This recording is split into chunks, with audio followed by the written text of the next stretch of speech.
Hai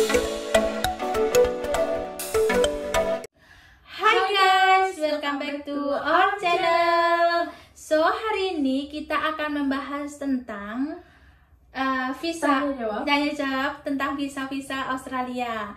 Bukan hanya 407 WHV, tapi ada yang lainnya yang menyangkut tentang visa.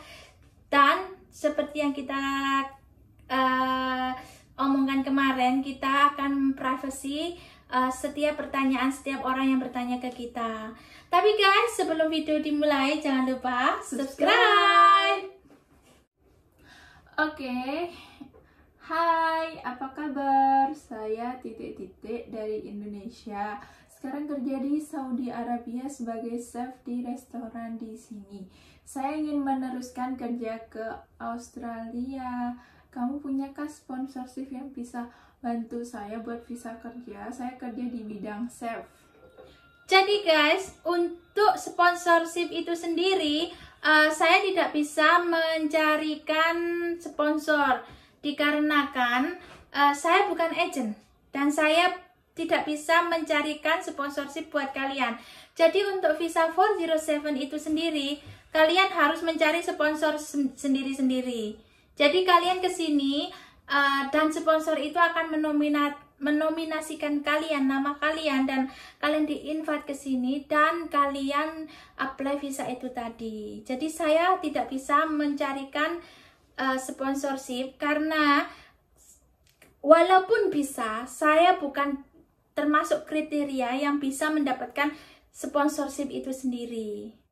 Selanjutnya ada selamat sore waktu Indonesia, Mbak. Saya adalah subscribernya channel Mbak tentang Terima Australia. kasih. Kalau boleh tahu cara dapat visa ke Australia buat bekerja yang jalurnya nggak pakai duit gede kayak WHV itu ada nggak? Nah, sebelumnya saya minta maaf lagi. Semua visa yang kesini itu jalurnya pakai duit gede. Walaupun itu turis visa yang cenderung murah, tapi nanti imigrasi akan mempertanyakan, bisa nggak kalian hidup di sini? Dengan cara kalian harus approve uang kalian di bank kalian yang selalu kita sebutkan itu bank statement. Jadi di bank statement itu tadi nanti akan dilihat uang kalian ada berapa, cukup nggak hidup di sini. Nah kalau nggak cukup, pemerintah akan mempertanggungjawabkan aplikasi kalian, terkecuali kalau kalian kesini di-invite, terus kalian disupport, akomodasi, biaya hidup, dan lain sebagainya. Kalian bisa kesini nggak usah proof bank account kalian, bank statement kalian, tapi kalian harus menyertakan statement dari pihak si yang invite tadi. Seperti Unsa invite saya ke Australia, Unsa harus proof bank statement Unsa ke imigrasi bahwasanya saya akan tinggal di rumahnya Unsa dan saya akan hidup di rumahnya Unsa, seperti itu. Halo Mbak Hesti, saya mau bertanya, kalau ada family yang sudah kerja di suatu perusahaan yang di Australia, apakah perusahaan tersebut bisa dijadikan tempat tujuan training dan apakah bisa mendapatkan sponsor langsung dari family yang sudah bekerja di Australia tersebut? Oke, jadi untuk sponsorship dari family, di sini ada visa yang bisa invite family kita ke sini. Tapi untuk sponsorship pakai family, kayak kita mau kerja ke sini tapi family kita yang sponsorship, itu saya belum pernah dengar.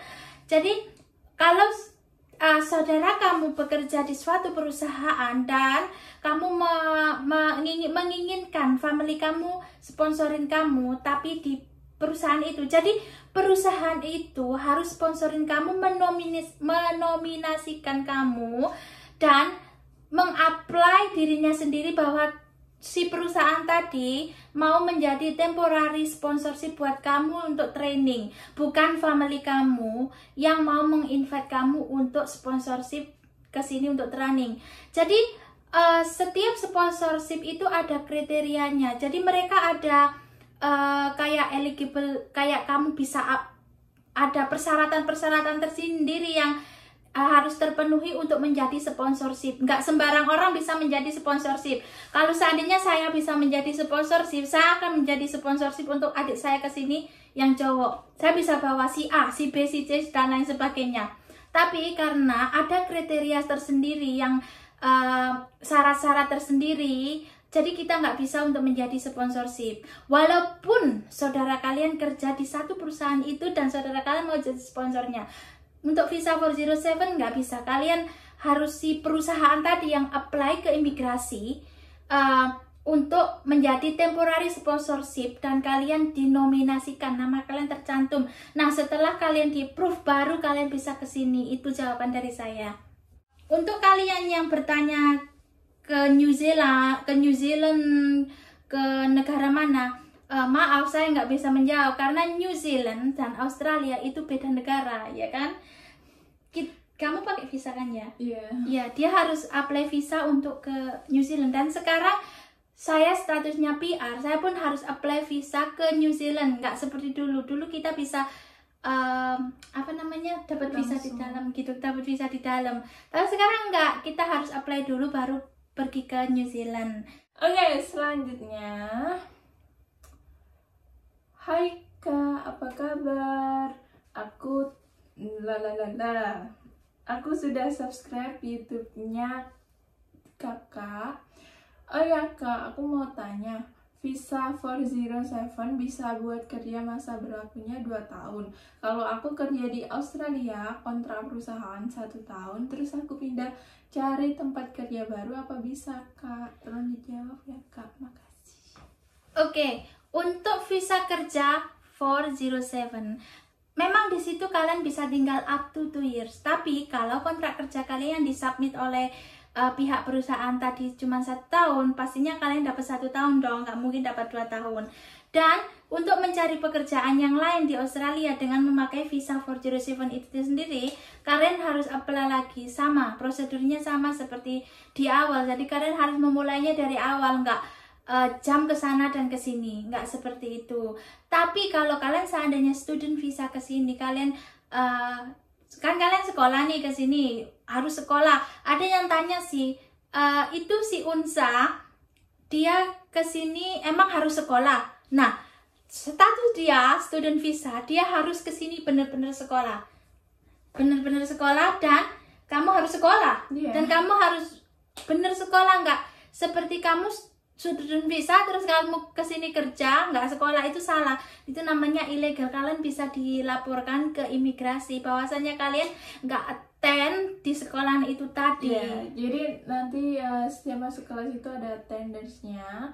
Dan kalau jarang masuk gitu, cuma masuk seminggu sekali atau nggak pernah sama sekali, itu bakalan langsung dilaporin ke imigrasinya, terus di cancel visanya, kalian dipulangkan. Iya, seperti itu. Nah, kembali lagi ke 407. Jadi kalau kontrak kalian 1 tahun, kalian akan mendapatkan 1 tahun visa. Karena kan di immigration depend yang apply tadi. Kalau yang apply tadi itu 1 tahun, ya jelasnya kita dapat 1 tahun. Kalau yang apply tadi apply-nya fully like 2 tahun, ya udah kita dapat 2 tahun.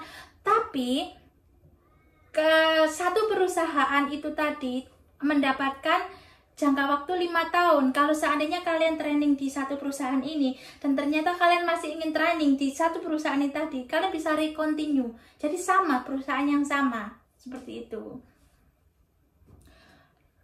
Oke, selanjutnya ada pertanyaan. Halo Hesti, apa kabar? Aku mau tanya, kalau kerja ilegal di Australia terus ketangkep sama polisi Australia, mereka langsung dideportasi atau dipenjara nggak? Makasih ya. Oke, untuk kerja ilegal di sini, tentu dimanapun berada, tentunya kalian akan ditangkap polisi, dipenjara, dideportasi, dan kalian nggak akan bisa kesini lagi. Paling tidak dikasih jangka waktu 5 tahun, tapi untuk apply lagi kalian akan dipertimbangkan lagi. Dan aku sarankan untuk kalian jangan ilegal. Emang di luaran sana ada yang bertahun-tahun bekerja dan mereka ilegal. Oke, aku tahu bekerja ilegal bertahun-tahun nggak ketangkep, belum. Karena mereka ada waktunya sendiri ketangkep. Dan ada waktunya sendiri imigrasi akan mengetahui di mana keberadaan kalian. banyak kok di sini yang udah ketangkep, dan banyak juga yang udah dipenjara, dan banyak juga yang udah dipulangkan dan nggak bisa kembali ke negara manapun. Jadi aku sarankan untuk hati-hati, untuk ya pakai yang legal-legal aja, jangan yang ilegal gitu.